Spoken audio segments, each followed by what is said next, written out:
Bonjour à tous, merci de nous rejoindre. Évidemment, très heureux de participer avec vous à ce webinaire organisé par Montespan, spécialisé en courtage et en assurance. On va parler de quelque chose de très intéressant, d'obligatoire d'ailleurs. On va parler de l'assurance dommage-ouvrage. J'ai le plaisir de recevoir pour vous éclairer. On est là pour vous éclairer, évidemment, vous qui êtes administrateur de biens, syndic. Je reçois Fathier Baïkoro. Bonjour Fathier. Bonjour Jérôme. Un responsable construction chez Montespan. Et un expert en construction, il en faut aussi pour nous dire ce qu'il faut faire et ce qu'il ne faut pas faire, mais surtout ce qu'il faut faire. On est avec Bruno Mercier, qui est juriste en construction au cabinet 3C Expertise. Bonjour Bruno. Bonjour Jérôme. Alors, la première question qui se pose, puisque nous allons parler de dommages ouvrages, c'est de dire, est-ce que c'est un atout, est-ce que c'est une contrainte face à l'obligation de rénovation? Parce que vous savez qu'il y a des obligations de rénovation aujourd'hui, et on va s'appuyer d'abord sur deux lois. Deux lois qui sont importantes. La première, c'est la loi climat et résilience qui a été votée et décrétée il y a 2 ans. Fatih, est-ce que tu peux nous en dire plus sur cette loi climat et résilience qui parle de rénovation énergétique principalement? Bonjour Jérôme, merci de nous accueillir. Cette loi climat et résilience a été adoptée le 22 août 2021 et il a notamment pour objectif visé par nos dirigeants d'arriver à une neutralité, en tout cas atténuer le réchauffement climatique. Et concernant notamment l'immobilier, la loi climat et résilience vise à accélérer la rénovation énergétique des immeubles. Parce qu'on constate en fait que l'immobilier est très producteur, en fait, en tout cas contribue grandement au réchauffement climatique, notamment parce que le bâtiment représente 18% d'émissions de CO2, 45% de la consommation finale d'énergie. Et de ce fait-là, il y a un accent qui a été mis sur la rénovation énergétique de l'immobilier. Et notamment, on a la copropriété qui pèse en France 740 000 immeubles sont en copropriété. 740 000 immeubles. Et on a un patrimoine immobilier qui est plutôt vieillissant. Donc, il faut s'en occuper.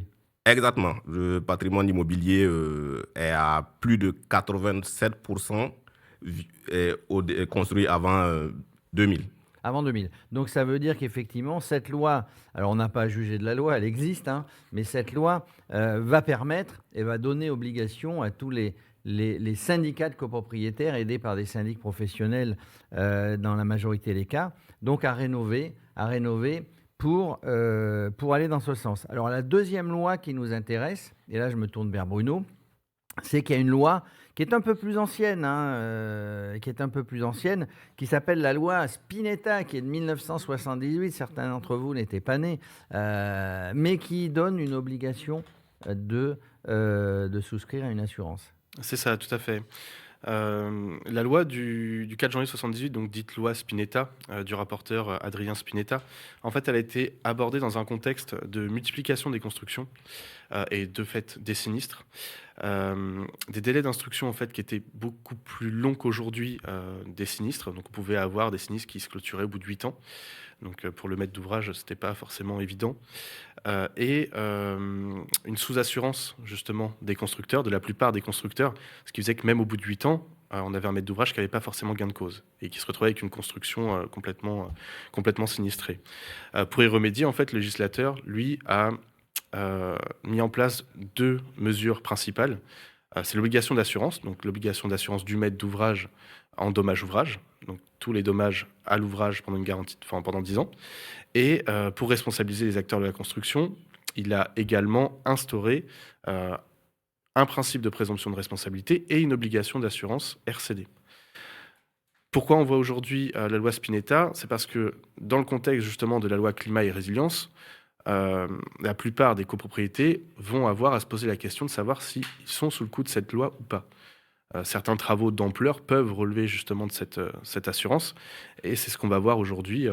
Alors justement, avant quand même de voir ce qui est obligatoire, dans quel cas il faut prendre une assurance dommage ouvrage, dans quel cas il ne faut pas la prendre, je voudrais, pour la bonne compréhension de tous nos auditeurs, je voudrais qu'on précise ce qu'est le maître d'ouvrage, qui est le maître d'œuvre, qui est le maître d'ouvrage, comme ça après on n'aura pas à le répéter. Alors on part du principe que les gens qui nous écoutent sont bien au courant de tout ça, mais il y a aussi des gens qui veulent démarrer dans l'activité syndic. On les encourage d'ailleurs. Mais, donc le maître d'œuvre, dans un cas de travaux, c'est Le maître d'œuvre, dans un cas de travaux, ça va être l'architecte l'architecte. qui va avoir souvent une double, voire une triple mission, concevoir le projet, suivre l'exécution et accompagner Et la accompagner les réception. entreprises qui vont travailler. Maintenant, à côté de ça, il y a ce qu'on appelle dans le jargon de l'assurance construction les entrepreneurs ou les constructeurs.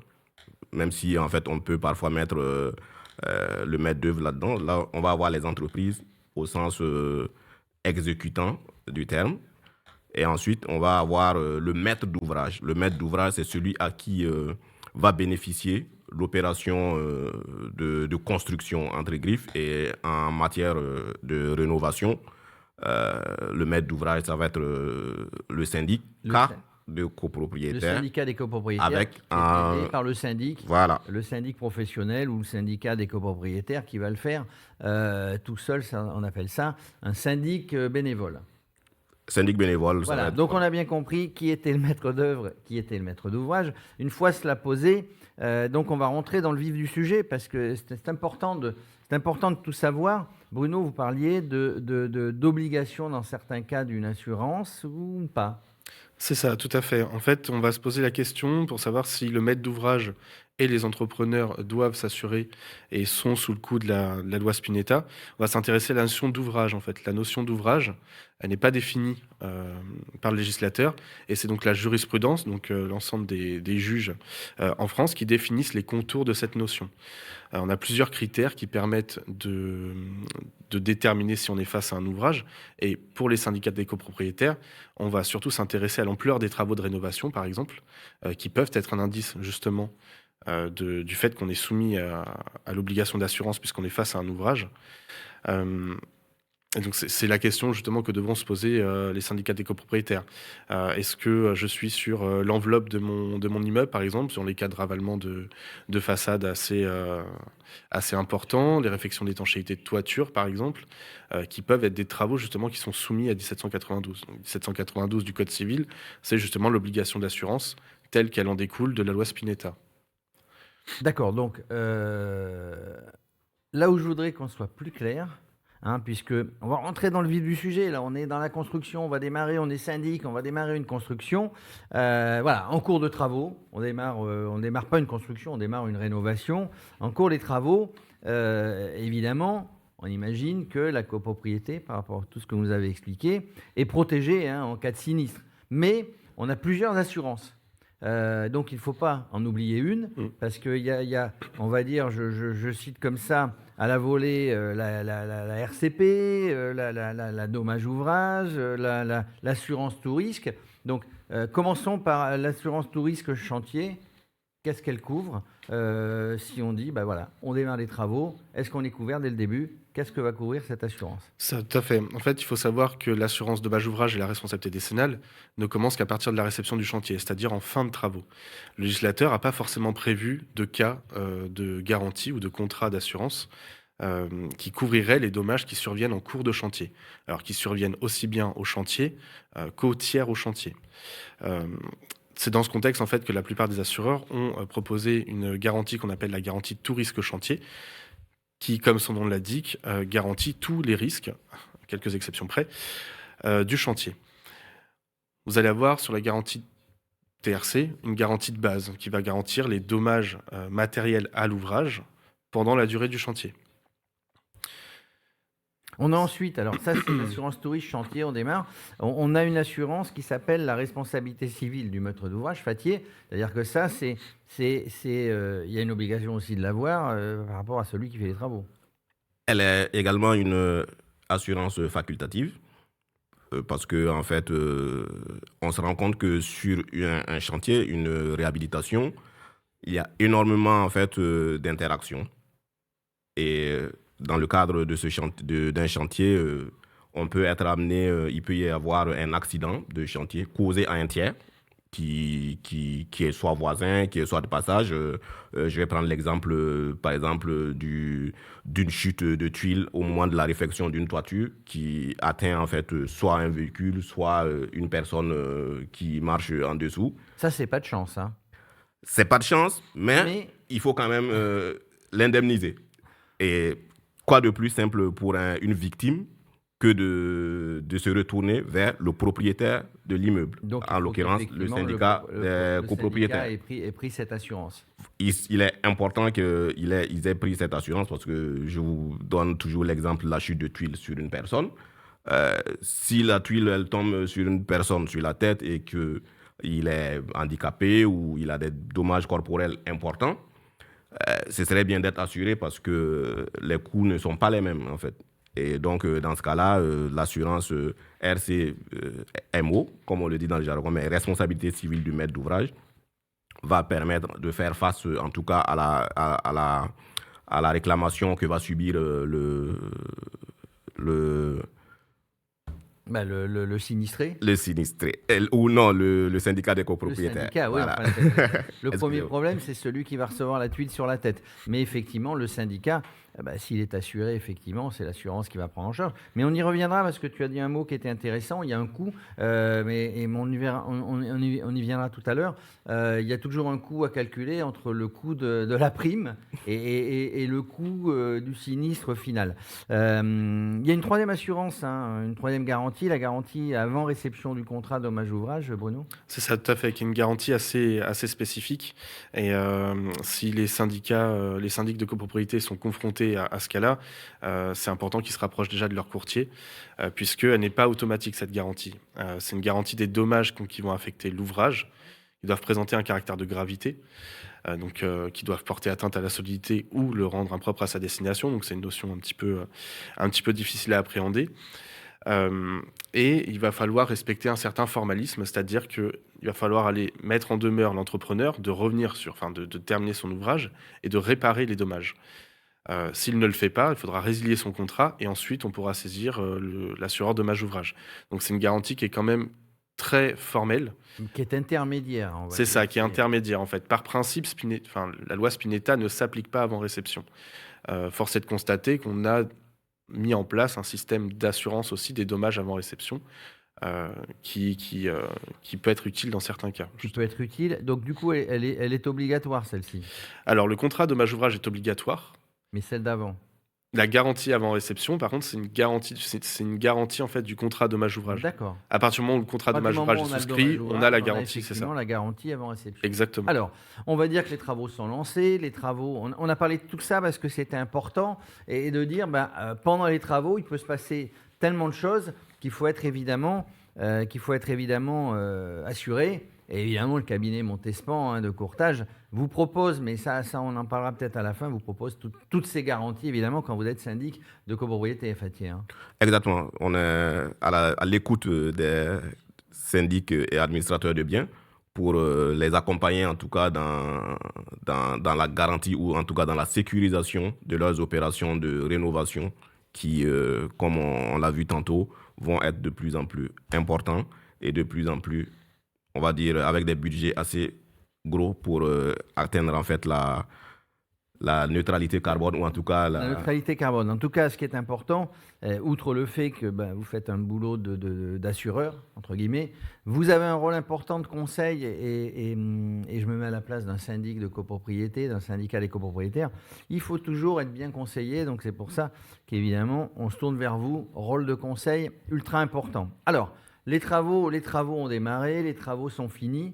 C'est là qu'intervient, si j'ai bien tout compris, l'assurance dommage-ouvrage. Donc on va imaginer le pire. On va imaginer que j'ai un sinistre après réception. Qu'est-ce que je peux faire, Bruno ? Qu'est-ce que je peux faire? Alors je peux, J'ai souscrit à l'assurance. j'ai On souscrit part du l'assurance dommage principe, ouvrage parce on qu'on part part de du ça, principe, c'est voilà, que oui, c'est une on part du obligation, principe que j'ai souscrit. Ben voilà, il y a un petit hic après réception, puisqu'on a dit que ça intervenait après la réception. Il y a un petit hic, déjà, pourquoi j'avais souscrit à cette assurance? C'est tout à fait. pour subvenir ou prévenir de tout ce qui va se passer après. C'est ça, en tant que syndic de copropriété, justement, j'ai souscrit une assurance dommage ouvrage parce que je voulais me prémunir des dommages qui affectaient mon ouvrage après réception, au-delà du fait que c'est une obligation légale et qu'elle peut être sanctionnée, pénalement. Alors, vous avez dit tout à l'heure qu'il y avait des travaux, on a parlé, ravalement, etc. Quels sont les travaux qui sont concernés? Alors, la peinture dans l'escalier, non, on n'a pas Non, besoin. On peut effectivement. Tous toujours les travaux prendre une assurance, mais on n'en a pas une obligation. Effectivement, les travaux concernés seront les travaux qu'on peut qualifier d'ouvrages, c'est-à-dire les travaux d'une certaine ampleur, comme une réhabilitation lourde ou une rénovation de toiture ou de façade, si on se place dans le cadre d'une rénovation énergétique. Euh, les Si on travaux de refait, peinture, par exemple, toutes les évacuations, les arrivées c'est d'eau, ça. etc., À partir du moment où vous ça s'en fait touchez, partie. au clos ou couvert de l'ouvrage, à partir du moment où vous touchez un élément constitutif de l'ouvrage, vous avez l'obligation de souscrire une assurance dommage ouvrage Et qui donc, interviendra en cas de sinistre. on a pris cette assurance, on verra après comment on fait en cas de sinistre. Qu'est-ce que ça couvre? Ça couvre la totalité des travaux qui ont été faits, ou enfin les travaux bien, vous avez bien dit quels étaient les travaux qui étaient pris en charge et d'autres qui ne l'étaient pas. Mais en gros, qu'est-ce que couvre une garantie? 100%? Non, la garantie Non. dommage ouvrage, elle s'arrêtera en fait aux travaux neufs. Certaines garanties facultatives peuvent être souscrites. On y viendra après. Mais dans l'immédiat, le contrat dommage ouvrage, en fait, il va garantir les dommages à l'ouvrage, donc aux travaux neufs qui ont été réalisés, s'ils présentent un certain caractère de gravité. Ce qu'on avait vu tout à l'heure, solidité, donc c'est assez simple, hein, l'atteinte structurelle à l'ouvrage, et l'impropriété à destination. Moi, je suis copropriétaire, je ne peux pas utiliser mon bien parce que j'ai une infiltration dans mon appartement. Ces dommages-là, les causes et les conséquences de ces dommages relèvent du contrat dommage ouvrage. Alors justement, comment se caractérisent, si je peux dire ça comme ça, les dommages susceptibles d'être garantis? Quels sont les dommages qu'on peut rencontrer, les plus gros Concrètement, problèmes? alors théoriquement, les dommages qu'on peut rencontrer, ce sera justement les dommages qui portent atteinte à la solidité. C'est pas ceux qui courent les rues normalement, si tout est bien construit. Les dommages qui vont être le plus souvent couverts, ce seront les dommages en fait qui rendent l'ouvrage impropre à sa destination. C'est-à-dire des dommages qui empêchent l'habitabilité du bien, par exemple, ou qui portent atteinte à la sécurité des personnes. C'est-à-dire on peut tomber sur des travaux qui ont été faits et qui vont rendre un bien ou la globalité de l'immeuble C'est ça. impropre à l'habitation. C'est ça. Prenons le cas d'un ravalement de façade, par exemple, assez lourd, avec une passivation en fait des bétons, des bétons. Ça va faire gonfler en fait le gros œuvre et on va avoir des chutes de morceaux de béton sur les personnes. Là, on est sur un dommage, par exemple, qui relèverait du contrat dommage ouvrage. De même, j'ai une réfection de toiture qui a mal été faite, j'ai des infiltrations dans les derniers appartements de l'immeuble. On est également sur des dommages qui peuvent être couverts par l'assurance. Il faut bien distinguer, surtout dans les rénovations, les dommages aux travaux neufs et les dommages aux existants, ce qu'on appelle les existants. Les existants ne relèvent pas par principe du contrat dommage ouvrage. Il va falloir souscrire une garantie complémentaire qu'on appelle la garantie des existants, des dommages aux existants, qui là interviendra justement. Ça veut dire que des travaux de rénovation, puisqu'on est dans le cas de climat et résilience, peuvent, donc ces travaux dits neufs, des nouveaux travaux, peuvent endommager la structure, peuvent endommager un certain nombre de choses et qui peuvent, dans ce que vous êtes en train de nous dire, entraîner d'autres problèmes. Du coup, là, c'est pris par une autre C'est ça, assurance. exactement. Donc, par une garantie, il faudra se rapprocher justement également du courtier pour définir en fonction de l'opération de rénovation les garanties les plus adéquates. Et c'est là où vous, alors à titre perso, Bruno, vous allez intervenir en tant qu'expert pour définir qui fait quoi, d'où ça vient, qu'est-ce qui a pu se passer, une malfaçon, etc., qui a entraîné tout le reste. Tout à fait, exactement. Nous, en tant qu'experts, en fait, on va déterminer si on est en face d'un ouvrage. Ensuite, on va déterminer si on est toujours dans la période de garantie, puisqu'il faut rappeler que la dommage ouvrage et la responsabilité décennale, c'est 10 ans. Une fois qu'on a vérifié ces éléments-là, on vérifie qu'on n'est pas face à une cause étrangère. Une fois qu'on a vu tous ces éléments-là, là, on peut, en tant qu'expert, se dire nous sommes face à un dommage de la nature de ceux dont sont responsables les constructeurs, et donc on peut dire à l'assureur d'aller garantir le dommage. Alors, Fathier, quand est-ce que cette garantie dommage ouvrage, donc il y a les travaux qui sont terminés, il y a eu réception, etc. Quand est-ce qu'elle est mobilisable, entre guillemets? Est-ce qu'elle est mobilisable tout le temps, dès qu'on la souscrit? Comment ça se passe concrètement? Concrètement, par principe, elle n'est mobilisable en fait qu'à compter de la réception. La réception, c'est vraiment un point focal qu'il faut... ça n'a l'air de rien, mais en fait, c'est le point de départ de toute la structure en fait, de ce produit-là. Et la réception, elle doit être prise très, très au sérieux. En tout cas, elle doit être faite de manière à ce qu'on puisse facilement engager l'assureur DO en cas de sinistre. Et donc, ce qu'il faut faire, c'est convoquer contradictoirement, en fait, à la fin des travaux, les entreprises, le maître d'ouvrage. Et je conseille en fait au maître d'ouvrage en fait de faire cette démarche-là pour pouvoir rendre la réception opposable, ou en tout cas la rendre contradictoire. Oui, parce qu'on sait bien avec les assurances, il faut que tout soit précis. Les délais, la forme, etc.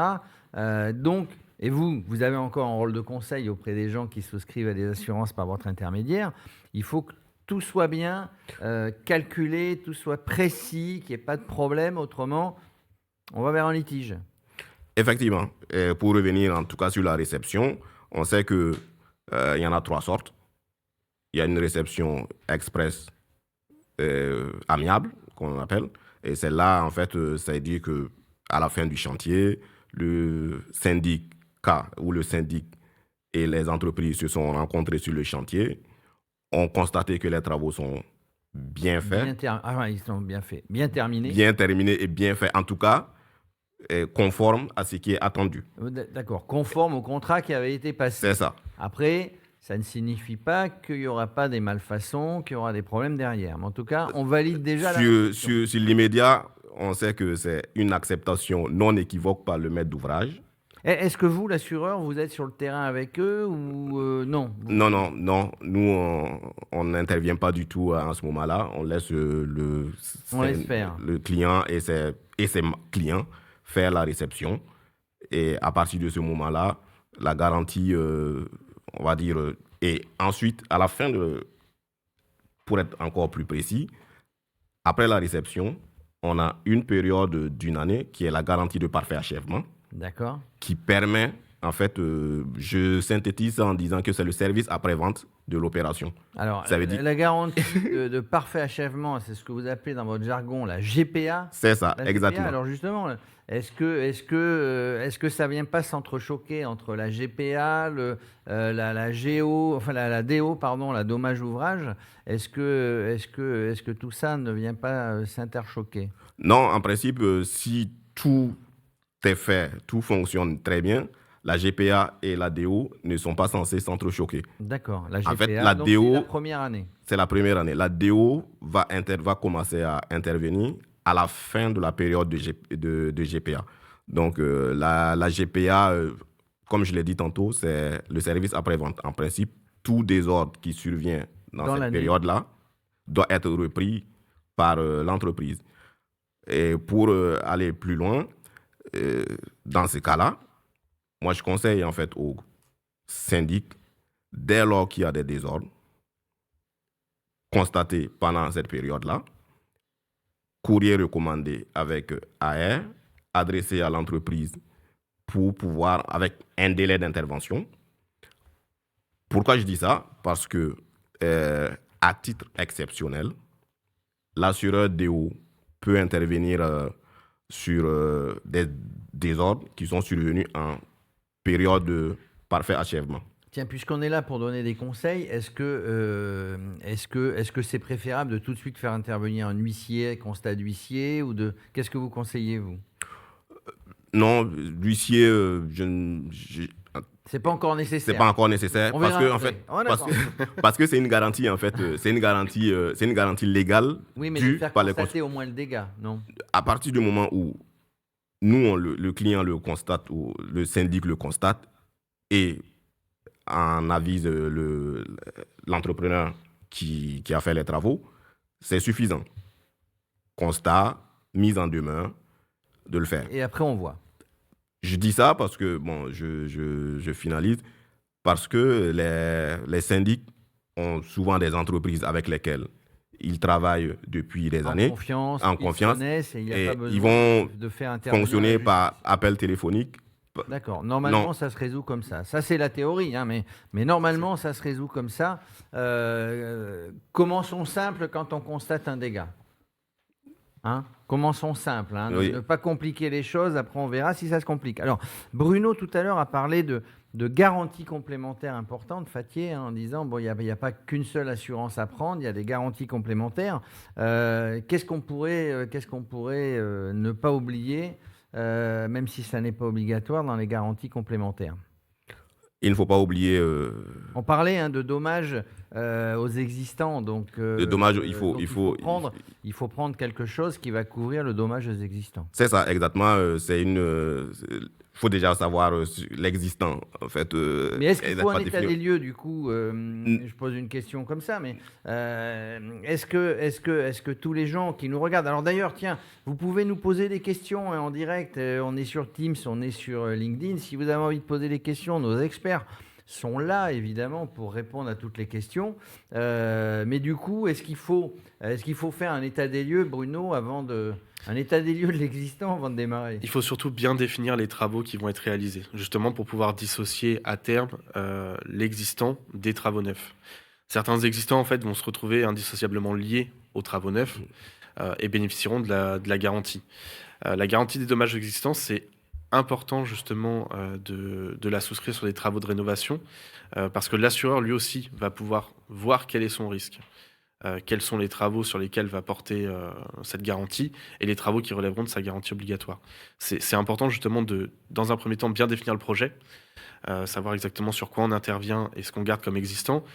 Fathier, tu disais tout à l'heure, effectivement, la réception, c'est un acte aussi important et on ne peut que conseiller au syndic de réceptionner de manière expresse, c'est-à-dire avec un écrit contradictoirement avec les entreprises, puisque cette réception va être le point de départ des garanties légales.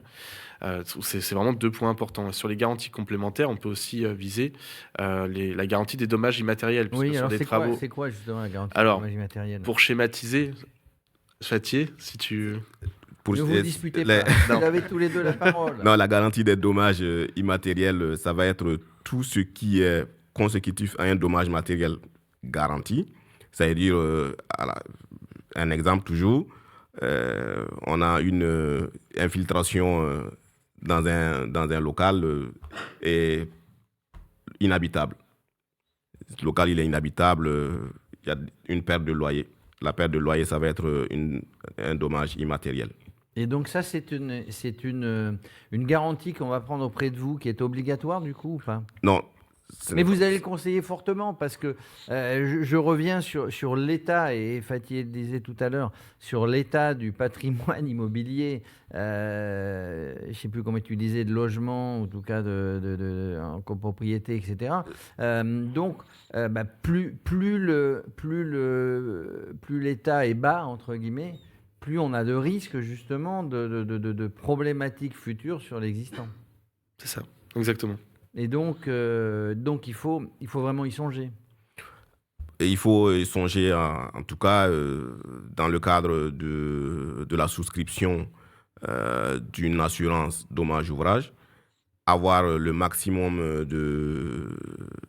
Bon, déjà, la garantie principale, elle est obligatoire, mais là où Bruno disait qu'il faut vraiment étudier son projet, bien définir son projet, bien définir le projet permet de faire entrer en fait des garanties complémentaires importantes pour pouvoir en fait sécuriser l'opération de bout en bout.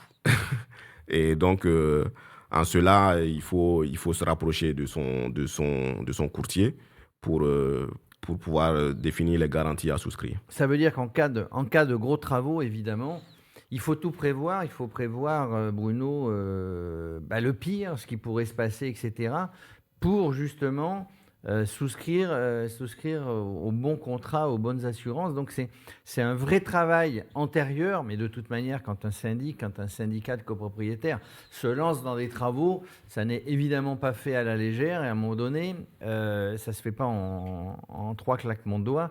Il faut vraiment tout étudier, tout prévoir. Vous pouvez intervenir, vous, dans votre métier, avant, pour vous qui êtes expert, pour dire attention à ça, attention à ci.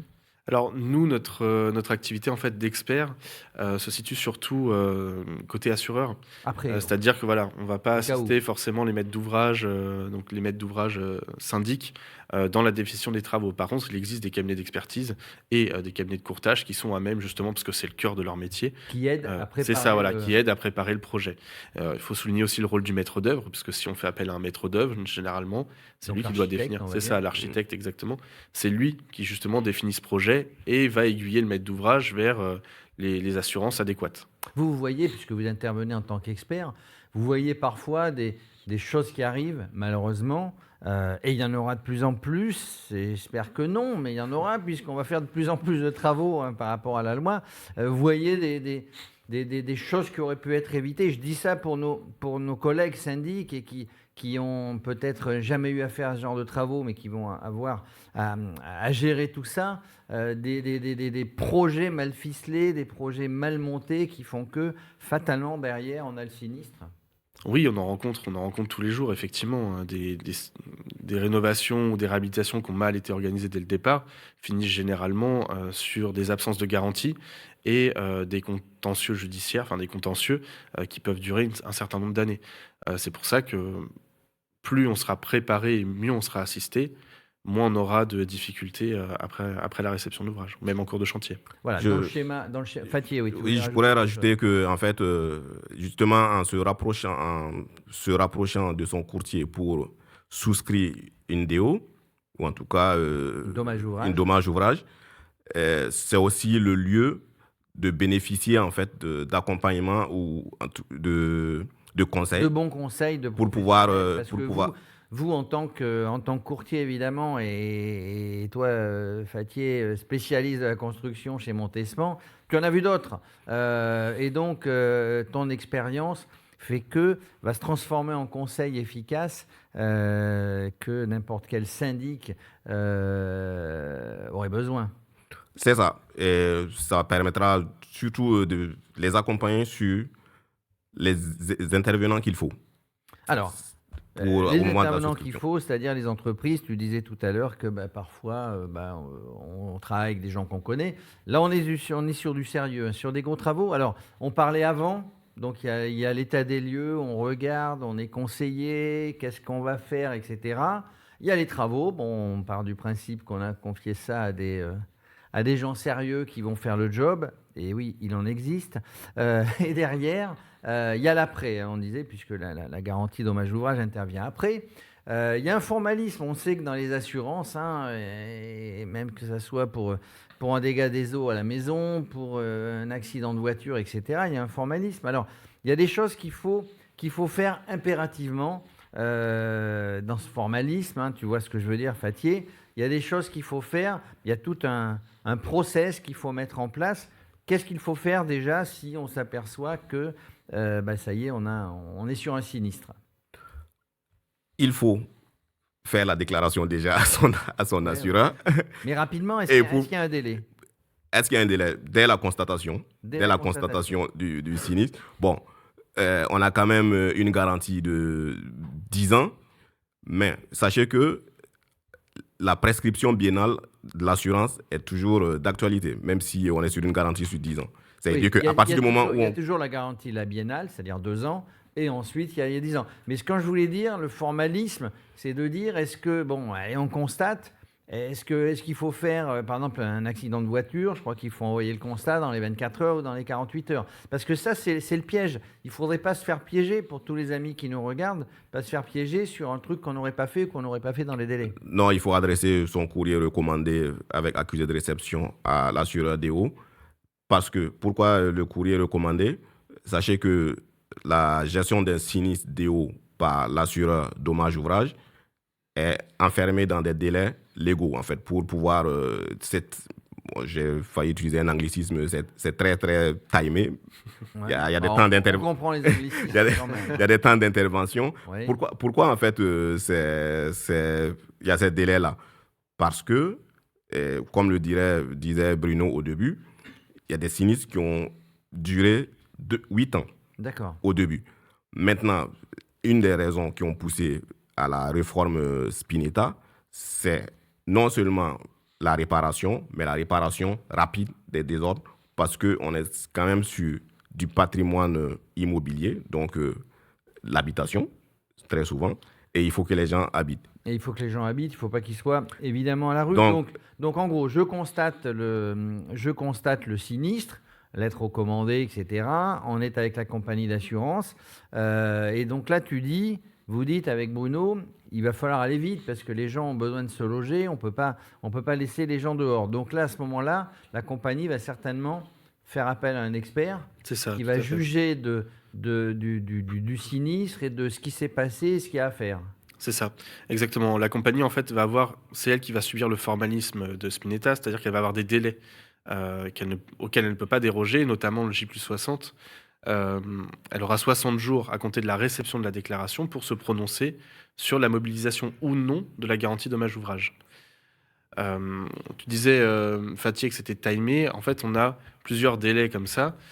Donc le J+60, qui est le délai incontournable en assurance dommage-ouvrage, qui est très protecteur, parce que 60 jours, ça va très vite pour diligenter une expertise et traiter un rapport d'expertise.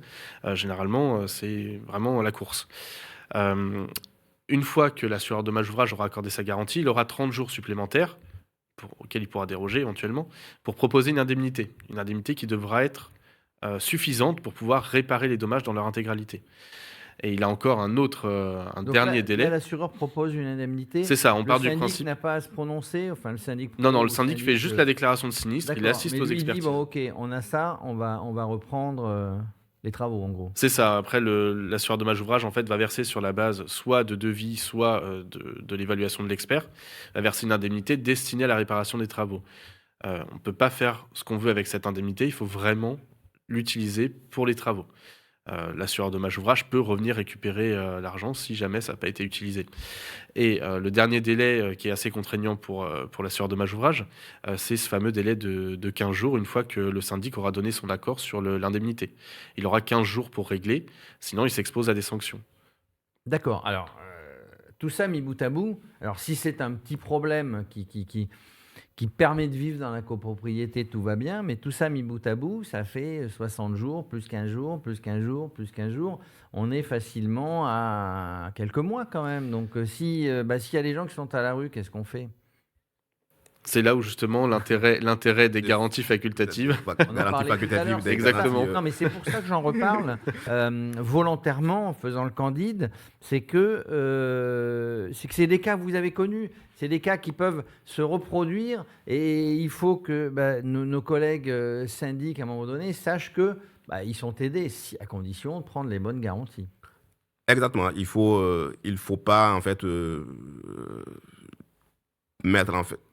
On a toujours la question du montant de la prime. Il y a toujours des solutions, mais après, on va parler du montant techniquement, de la prime. par principe, il faut souscrire les garanties qui sont proposées et elles permettent en tout cas d'éviter des situations compliquées où il faut en fait faire jouer des gestes commerciaux pour s'en sortir. En tout cas, il faut savoir que voilà, ces délais-là sont faits pour que le logement ou en tout cas l'habitation soit occupable le plus rapidement possible.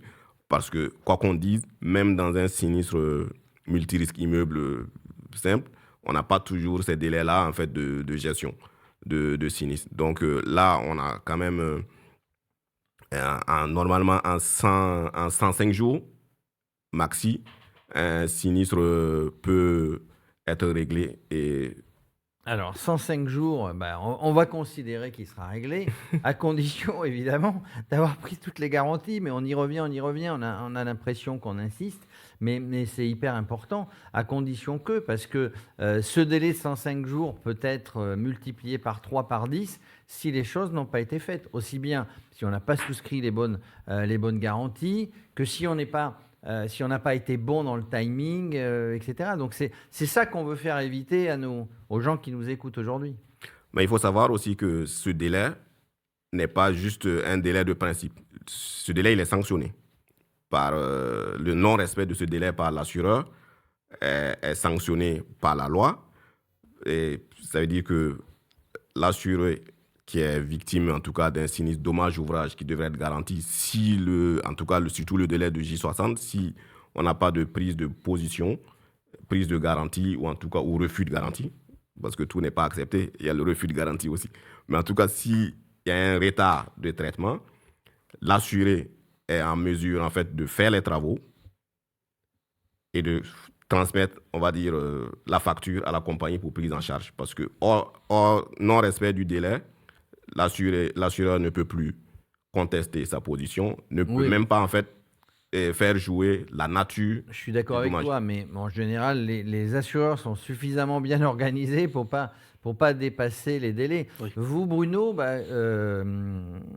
voilà, est-ce qu'il y a des choses que vous avez vues, on en parlait tout à l'heure, mais que vraiment, d'une manière simple, on peut éviter, quoi.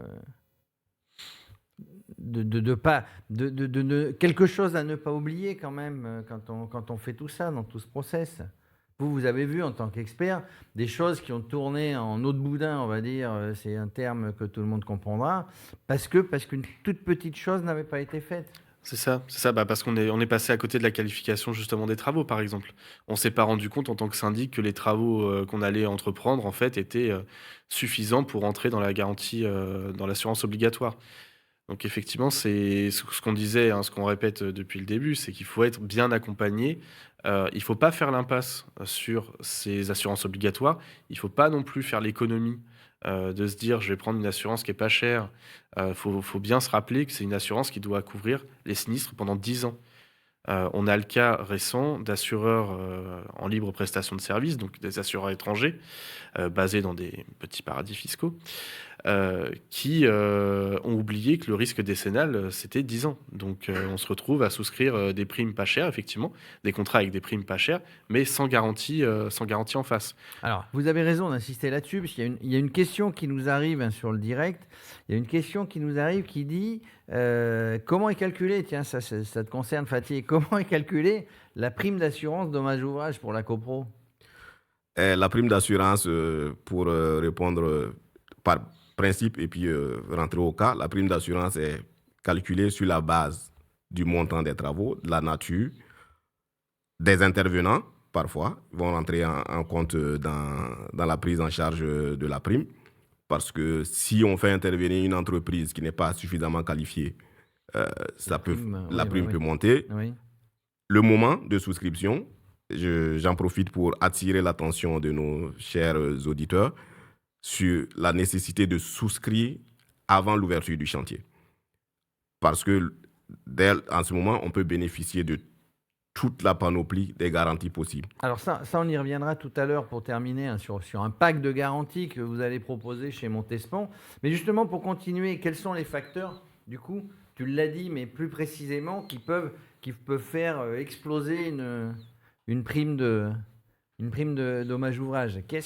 Bon, il y a des petites choses qui peuvent faire que la prime va fluctuer, mais en tout cas, il faut le dire, messieurs, vous serez d'accord avec moi, que quel que soit le montant de la prime, c'est rien par rapport au remboursement des travaux s'il y a sinistre. Hein.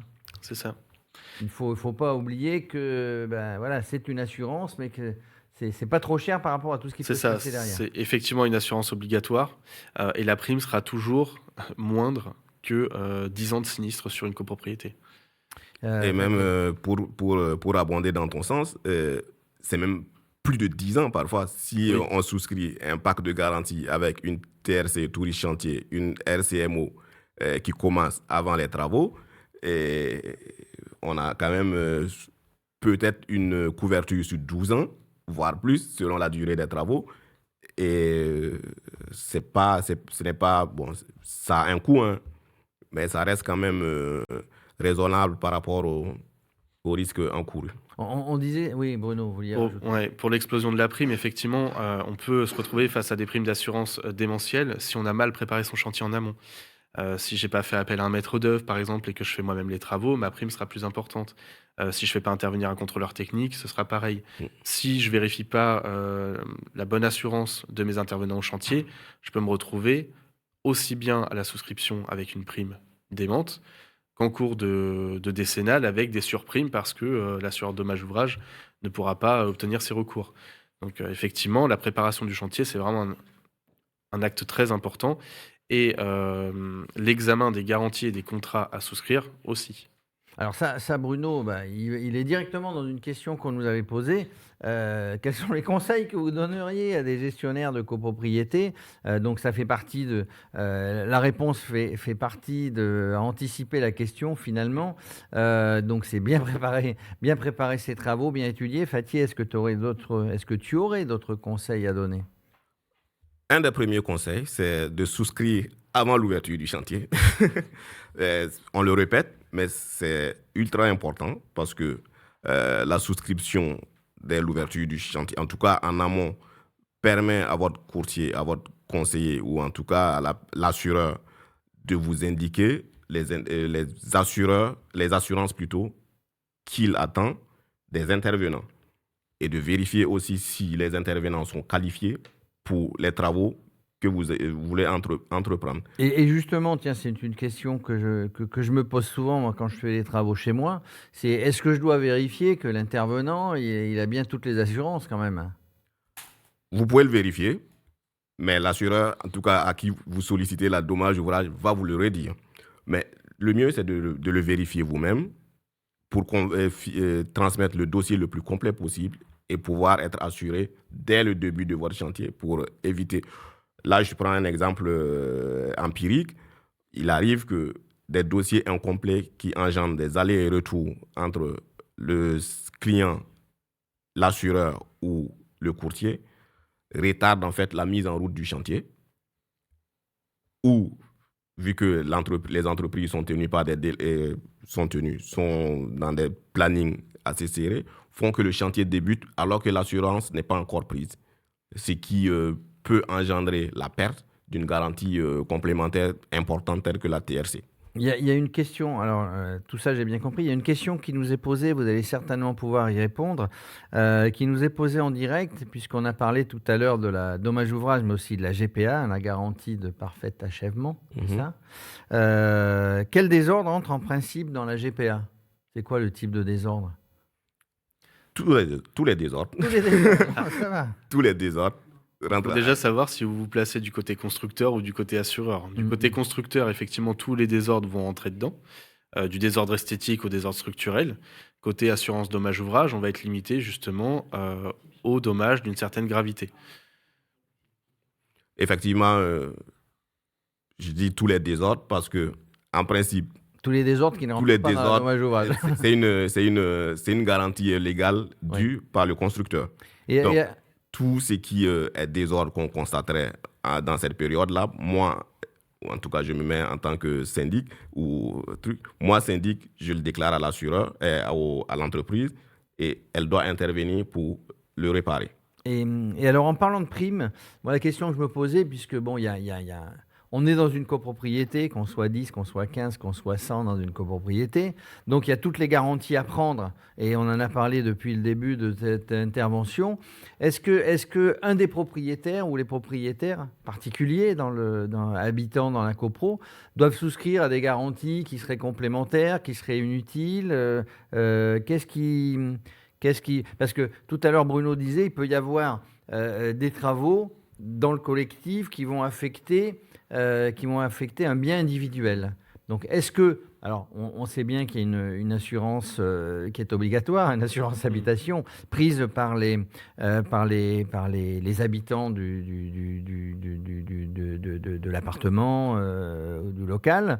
Est-ce que vous conseillez de prendre une garantie supplémentaire au particulier qui est dedans? aux particuliers qui habitent? Si la copropriété fait des En- travaux qui pourraient impacter Oui, leur on logement. imagine que la copropriété, et on est d'accord que la copropriété est assurée pour tout ce qu'il y a à faire pour les travaux. Elle est assurée pour l'immeuble en général. Le particulier est assuré pour son appartement, son assurance habitation. Est-ce qu'il y a une garantie supplémentaire que pourrait prendre un particulier? Un particulier pourrait se contenter de sa multirisque ou souscrire un contrat protection juridique s'il sait que le syndic va faire des travaux. Alors ça, en général, une protection juridique, on l'a avec son assurance RCP ou Ça son peut assurance être, habitation. ça peut être en supplément, effectivement, mais c'est toujours bien d'avoir une protection juridique parce que les assureurs protection juridique, justement, connaissent un petit peu tous les tenants et aboutissants de l'assurance obligatoire. Donc c'est toujours un atout, effectivement. Une question aussi qui nous est posée, hein, ça fait plaisir, on suscite des questions, des interrogations. On nous dit dans quel cas l'assureur dommage ouvrage peut intervenir sur la GPA? Justement, dans le cas où on est en présence d'un désordre de nature décennale, c'est quoi un désordre de nature décennale? C'est un désordre qui porte atteinte à la solidité de l'ouvrage et qui le rend impropre à sa destination. Dans ce cas-là, si l'entreprise est défaillante dans son intervention elle est sollicitée plutôt par le syndic de copropriété. Après, comment on appelle, excusez-moi, le syndic peut faire une déclaration à l'assureur dommage ouvrage qui, dans ce moment-là, peut intervenir dans la prise en charge de D'accord. Donc, ce n'est pas interdit, on peut le faire. Il faudra bien que le syndic, préalablement, mette en demeure l'entreprise de revenir sur le chantier pour parfaire son ouvrage. Alors, ça touche bientôt, on avance, on aurait 1000 questions à poser, mais moi, ce qui m'intéresse, c'est que, et je l'ai dit tout à l'heure, Fathier, Montespan, c'est un courtier, un rôle de conseil auprès de ses assurés. Allez, on va se faire un peu de pub. Comment choisir ? Comment et pourquoi choisir Montespan ? Comment choisir un bon assureur ou un courtier qui va nous guider sur toutes ces assurances, parce que c'est un vrai labyrinthe hein, quand on ne connaît pas. On n'a pas intérêt à en oublier un ou une assurance. Donc comment bien le choisir ? Qu'est-ce que vous faites vous pour que les gens viennent avec vous ? Pour prendre, sans le nommer, Montespan. Si, on peut le nommer. Pour prendre Montespan, nous, on est courtier spécialisé en risque immobilier. Donc, on a négocié avec des assureurs dommages ouvrages, en tout cas des assureurs, des protocoles qui permettent de bénéficier d'un pack de garantie.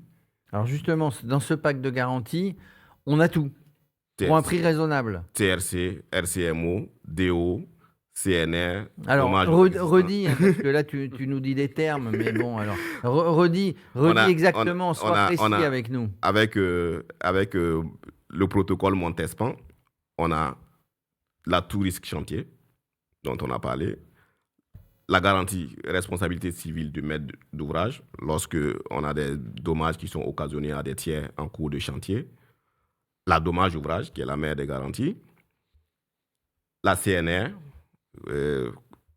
garantie constructeur non réalisateur, c'est souvent avec la dommage ouvrage, et on a à l'intérieur les dommages, les garanties complémentaires dont on a parlé, dommages aux existants, dommages immatériels. Tout ça pour des tarifs négociés qui sont échelonnés par tranche pour pouvoir avoir des primes calculées que nos clients peuvent indiquer à leur... Au juste prix qu'on peut indiquer dans les contrats. Parce que je rappelle que quand le syndic, qu'il soit professionnel ou le syndicat des copropriétaires, il va devoir faire passer ça dans un budget avec des devis, avec des factures. Et tout doit être indiqué, évidemment. Exactement. Et donc, avec ce protocole-là, dès lors que le client il a le montant de son chantier, il peut automatiquement savoir quelle sera sa prime. Bruno Mercier, on n'a rien oublié dans tout ça, là ? Non, c'est complet. Hein, c'est complet. Avec tout ça, on a le package complet qui permet de ne pas être surpris, d'être sûr. C'est ça. Très sûr. Synthèse de tout ça, ça touche à sa fin, mais synthèse de tout ça, Il faut bien préparer ça en amont, quoi, aussi bien avec l'assureur, donc de prévoir les bons contrats que Bruno, de bien préparer. Et vous l'avez dit tout à l'heure, mais j'insiste parce que parfois les problèmes surviennent parce qu'on a mal ou on n'a pas du tout anticipé. Donc ce qu'on veut retenir, c'est préparer bien votre chantier, quoi. C'est ça. C'est ça. Et allez pas à l'économie sur l'assurance également. Donc Bien le préparer en amont, s'entourer d'intervenants responsables, s'adjoindre le concours d'un courtier, parce que le courtier, c'est aussi son rôle justement de conseiller et d'accompagner le client sur ce type de chantier. Et on ne peut que conseiller, encore une fois, de pas trop aller voir la concurrence à Oui, moindre parce que prix. souvent dans tous les métiers, hein, quand on commence à faire le tour, on va aller au plus offrant et c'est pas forcément le plus offrant qui est le mieux, hein, C'est ça. dans ces Exactement. métiers. Exactement. Parce que on le dit, hein, ça s'affiche, ce sont des choses à retenir. On va partir sur 10 ans, on va partir sur les travaux qui sont très onéreux, où il y a des vrais risques. Autrement, on ne prendrait pas l'assurance, hein, il n'y aurait pas une assurance obligatoire. Et on va partir sur quelque chose qui peut tourner complètement au fiasco. Donc, pas de fausses économies, Fathier. Surtout aujourd'hui, si on part sur le terrain de la rénovation énergétique, on a quand même plusieurs corps de métier qui vont intervenir au même moment sur des technologies ou en tout cas des normes de construction qui ne sont pas forcément encore très abouties. Et l'assurance, en fait, vous permettra de, en tout cas, sécuriser ces opérations-là de rénovation et pouvoir être serein dans le cadre de vos projets. Donc voilà, on a que à vous conseiller de vous tourner vers le bon courtier, vers Montespan. Derrière, si Bruno intervient, c'est qu'il y a sinistre, hein. Bon, il est là pour ça, mais il connaît parfaitement la construction, il connaît parfaitement son job, autrement il ne serait pas là. Donc vraiment, moi, si j'avais à résumer, avant de vous remercier, mais si j'avais à résumer, c'est préparez bien. Tournez-vous vers le courtier qui va vous guider, qui va vous conseiller parce qu'il sait ce qu'il faut faire. Il a l'expérience, il a déjà peut-être connu, on ne veut pas noircir le tableau, mais il a peut-être connu des choses que vous allez vous connaître, vous, syndic de copropriété. Donc, il va vous dire, faisons plutôt comme ça avec les contrats qu'on peut proposer. Il ne faut pas dire contrat égale de l'argent que je vais dépenser. C'est de la sécurité qui va permettre, en cas de sinistre, qui va permettre de sauver tout ça. Exactement. Il faut toujours penser au sinistre.